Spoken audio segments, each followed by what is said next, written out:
চতুর হাসান ও হারানো টাকা। এক দেশে ছিল এক ছোট্ট বাচ্চা, নাম তার হাসান।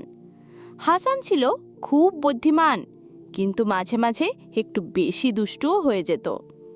সে পড়ালেখা করত, নামাজ পড়ত, আর মাঝে মাঝে অদ্ভুত সব প্রশ্ন করত মা বাবাকে। একদিন হাসান বাজারে গিয়েছিল তার বাবার সাথে। বাজারে অনেক মানুষ, অনেক দোকান, আর হঠাৎ সে মাটিতে দেখতে পেল একটা 500 টাকার নোট। হাসান উচ্ছ্বসিতভাবে, আব্বু দেখো, আমি টাকা পেয়েছি, 500 টাকা। এখন আমি আইসক্রিম খাবো, চকোলেট খাবো, খেলনা কিনবো। আব্বু হাসতে হাসতে বলল, আরে পাগল ছেলে, এই টাকা তো তোমার না, এটা তো কেউ হারিয়েছে। হাসান ভ্রু কুঁচকে বলল, তাহলে আমি কি করব এই টাকার সাথে? আব্বু, প্রিয় নবী সাল্লাল্লাহু আলাইহি ওয়াসাল্লাম বলেছেন, হারানো জিনিস যদি পাও তাহলে সেটার হকদারকে খুঁজে বের করার চেষ্টা করতে হবে। এটা এক ধরনের আমানত। তখন হাসান একটু চুপ হয়ে গেল। সে চিন্তা করল, আমানত মানে কারো জিনিস আমার কাছে নিরাপদে রাখা, তাই না? তারা সেই বাজারে দোকানদারদের জিজ্ঞেস করল, আপনারা কেউ কি টাকা হারিয়েছেন?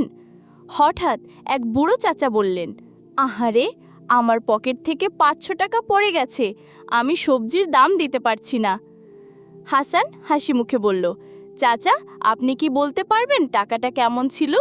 নোটে কি কিছু লেখা ছিল? চাচা চোখ বড় বড় করে বললেন, হ্যাঁ, ওই নোটে আমার ছেলের হাতে লেখা ছিল আব্বুর টাকা। হাসান খুশি হয়ে বলল, আলহামদুলিল্লাহ, তাহলে এটা আপনারই টাকা। এই নিন, আল্লাহ আপনাকে রক্ষা করুন। চাচা দোয়া করলেন, বললেন, বাবা, তুমি যদি চাও আমি তোমাকে এক আইসক্রিম কিনে দিতে পারি। হাসান হেসে বলল, জাজাকাল্লাহ চাচা, কিন্তু আমি দান নিয়ে খুশি হতে চাই না, আমি চাই আল্লাহ আমার কাজ দেখে খুশি হন। ন্যারেটর, চাচা মুগ্ধ হয়ে বললেন, এই ছেলেটা একদিন অনেক বড় হবে ইনশাল্লাহ। শেষ কথা, হাসান আমাদের শেখায়, অন্যর জিনিস নিজের করা যাবে না, হালাল উপায়ে জীবনযাপন করতে হয়। দুনিয়ার থেকে আল্লাহর সন্তুষ্টি অনেক বড়।